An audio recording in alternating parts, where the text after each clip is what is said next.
আৰ্থিক দিনতা নেওচি উজ্জ্বলিল বাইহাটা চাৰিআলিৰ মনোজ। খেলা চালত পিতৃয়ে কষ্ট কৰি যোগান ধৰিছিল পঢ়াৰ খৰচ।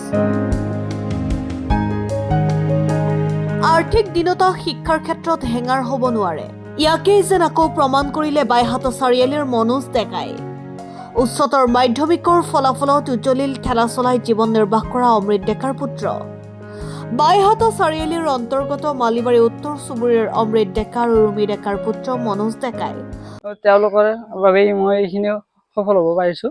হয়, অলপ অসুবিধাৰ সন্মুখীন হৈছিল, যিহেতু আমি আৰ্থিকভাৱে অলপ দুখীয়া, সেইবাবে অলপ কিতাপ পত্ৰ তথা এনেকুৱা গাড়ী ভাড়া এনেকুৱা ধৰণৰ অসুবিধা হৈছিল। কিন্তু গাঁৱৰে এজন দুজন মানুহে লগতে মামাহঁত আৰু পেহা পেহীহঁতে অলপ টকা পইচাৰে সহায় কৰিছিল, আৰু তেনেকৈ মই কলেজলৈ অহা যোৱা কৰিছিলোঁ আৰু কিতাপ পত্ৰ কিনিছিলোঁ। আৰু গুৱাহাটীৰ লুইত ফেল' পৰা মই এটা স্কলাৰশ্বিপ পাইছিলোঁ। ইয়াৰ জৰিয়তে তেওঁলোককো মই ধন্যবাদ জ্ঞাপন কৰিছোঁ। তেওঁলোকে মোক কিতাপ পত্ৰৰ বাবে পইচা দিছিল। ইয়াৰ পিছত ইঞ্জিনিয়াৰিং পঢ়িম বুলি ভাবিছোঁ। ইয়াৰ পিছত মই এবছৰ ড্ৰপ ল'ম, তাৰপিছত মই হয়তো এণ্ট্ৰেঞ্চ পৰীক্ষাৰে ইঞ্জিনিয়াৰিং কৰিম। উচ্চতৰ মাধ্যমিক পৰীক্ষাত বিজ্ঞান শাখাত ৯১% নম্বৰ লাভেৰে কৃতিত্ব অৰ্জন কৰিছে। পুত্ৰৰ সাফল্যত এতিয়া পৰিয়ালৰ লগতে আত্মীয় গাঁওবাসীৰ লগতে সমগ্ৰ অঞ্চলটোত আনন্দৰ জোৱাৰ উঠিছে।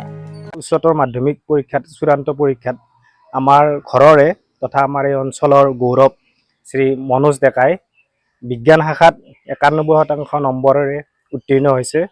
আমি অতিশয় আনন্দিত। আমাৰ অঞ্চলৰ ল'ৰা ছোৱালীবিলাকে যথেষ্ট ইয়াৰ পৰা উৎসাহ অনুপ্ৰেৰণা পাব।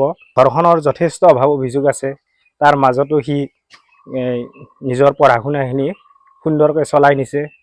দেউতাকে যথেষ্ট কষ্ট কৰিছে, তেওঁ দিন হাজিৰা তথা ঠেলা চলাই পৰিয়াল পোহপাল দিছে, তথা তাৰ পঢ়া শুনাৰ যথেষ্ট কষ্টৰ মাজতো ত্যাগ কৰিছে। ত্যাগৰ ফলত এই সফলতা পাইছে। কঠোৰ শ্ৰম আৰু অধ্যাৱসায়েৰে পঢ়া শুনা কৰি মনোজ ডেকাই এই বৰ্ষৰ উচ্চতৰ মাধ্যমিক বিদ্যালয়ৰ পৰীক্ষাত সফলতা লাভ কৰিবলৈ সক্ষম হৈছে। মই বহুত কষ্ট কৰি পঢ়িছোঁ, অলপমান জানো সহায় পাওঁ জানো চৰকাৰৰ পৰাই পঢ়াবাক লাগি, সেইখিনি মোক ক'লো আৰু ক'বা আৰু মই কি ক'ম আৰু এতিয়া আৰু তাক জানো অলপ জানো চৰকাৰৰ পৰা সহায় জানো পঢ়াব পাৰে, এইখিনি মই ভাবছো আৰু মনত বহুত কষ্ট পাইছো, পঢ়িছো। দেউতাকৰ চালা চলাই বহুত কষ্ট কৰিছি।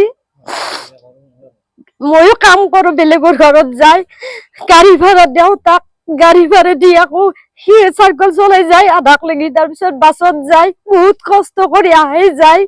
সেইখিনি জানো চৰকাৰে জানো অলপ সহায় কৰে আৰু এক সুফল দেখি আমি সকলোৱে আনন্দিত হৈছোঁ।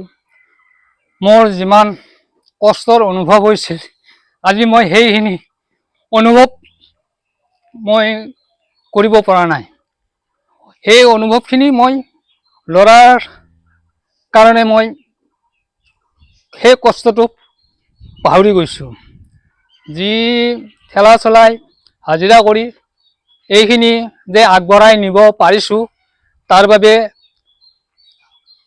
আপোনালোকৰ ওচৰত মই নথৈ আনন্দিত। News desk report Assam time.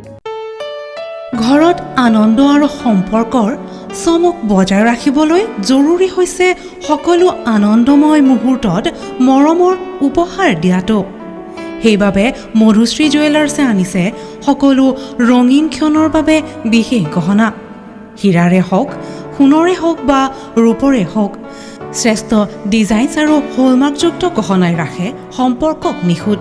তেনেহ'লে আজিয়ে আনক আনন্দ মধুশ্ৰী জুৱেলাৰ্ছৰ সৈতে। যোগাযোগ কৰক 7002800341 নাইবা ভিজিট কৰক LNB ৰোড, নলবাৰী, অসম।